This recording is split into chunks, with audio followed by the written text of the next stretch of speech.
videos and lack of updates on the site. Been a bit busy with work, but I thought I'd bring a bit of a monster one out today. Very similar to the Coastal Command one. I thought I'd do one on Bomber Command.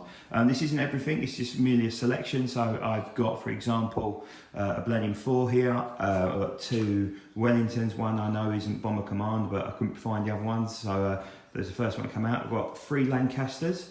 I've got the B-25 Mitchell and D-Day stripes, a magnificent Sterling, and one of my 4 HALIFAXes. So we'll talk through each one individually and we'll go from there.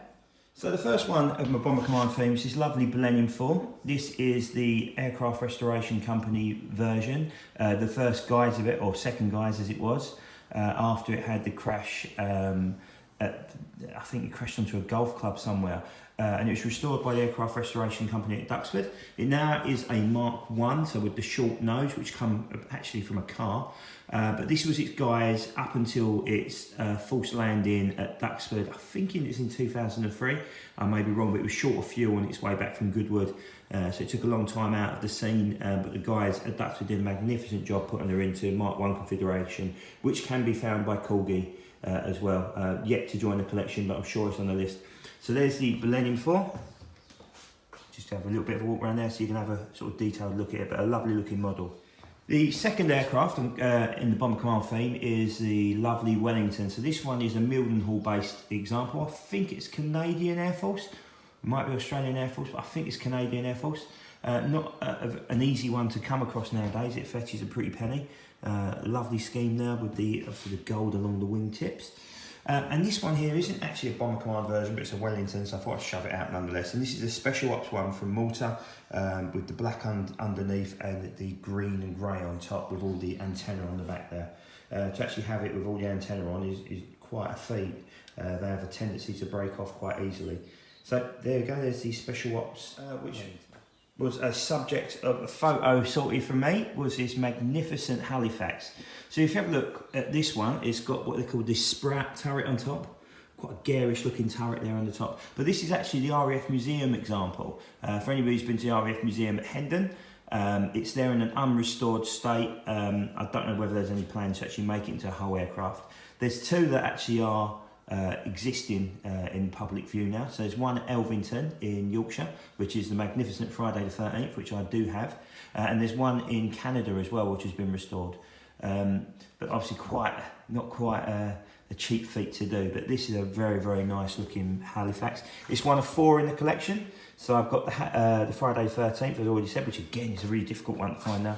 I've got the red Berlin Airlift Halton, which is a lovely garish red. And also the Coastal Command HALIFAX, which is very, really nice as well. There's a new one out this year. I'm really after Vicky the Vicious Virgins. If anyone finds it, please let me know. But the new one out this year looks lovely as well, and is sure to keep its value if you do buy it.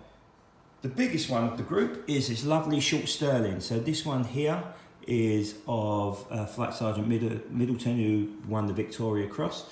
It's one of 2 in the collection, so I'm outstanding the Roberts Reply one, which Matt, who helps run the site, has. But I've got the Arthur Aaron one as well. You need a bit of room for these, especially if you've got Sunderlands in your collection as well. The initial problem was the wheels on the first batch of the Roberts Reply one were too high, and it looked like it was on stilts. So thankfully by the second and third release they actually fixed it quite nicely as well. But a real lump of a model, lovely looking aircraft. If you do see one, you know, they're not, you'd be lucky to find one under £100. I actually found this for 60 on Spock, so keep your eyes open, there are bargains to be had. The next one is this lovely B-25 Mitchell. This is probably one of my favourite aircraft in my collection in the D-Day stripes. Very apt for this year. With the D-Day 75th anniversary. Surprised that Corgi haven't done another D-Day aircraft. Would like to see a US Army Air Force version in D-Day stripes. I don't know how many of them existed, but there was one that visited the UK last year for the filming of the new George Clooney Catch-22 series. Unfortunately, it was already painted up as it come through, but it looked really nice in a US Army Air Force scheme with the D-Day stripes. I don't know if it's actually a realistic scheme or whether it was just a pseudo one put on for just purposes of the owner really, but this is a lovely, lovely model. I'm so glad it finally joined the collection. I really do want the other one, which is in like a green and brown camo, to complement the D-Day collection as well. So the final aircraft in the collection is the Battle of Britain Memorial Flight Lancaster. As you can see, it's got a bit of a fog canopy, so I need to change the canopy on that. I haven't got a mint Mickey the Moocher, but this is from the Battle of Britain Memorial Flight set, not the one with Phantom of the Ruin, but again, lovely looking aircraft. Then onto this bad boy. So this is known as the Easter Egg Lancaster. It's a Grand Slam Lancaster. I don't know if you see the large bomb underneath there. It was one of 2 aircraft released. So you had YZS, which was a standard release, and then YZT, which was the Easter Egg version. And I managed to pick this up for all of £30. Yes, it didn't come with a box, but my word, what a beautiful aircraft. A different scheme as well to go with your Lancs. And the final version, so you've got standard bomber, the Grand Slam one, and of course, we can't forget Dave Shannon's lovely RF100 Lancaster in its dam buster guise, let's say. You see the bouncing ball underneath there. Very, very nice looking aircraft. One of 3 dam busters in the collection. I'm still outstanding the Barlow one, and I forget the other one now, but the other special as well, which are quite difficult to find. But there you go, just a little bit of an overview of some of the Bomber Command stuff you can get.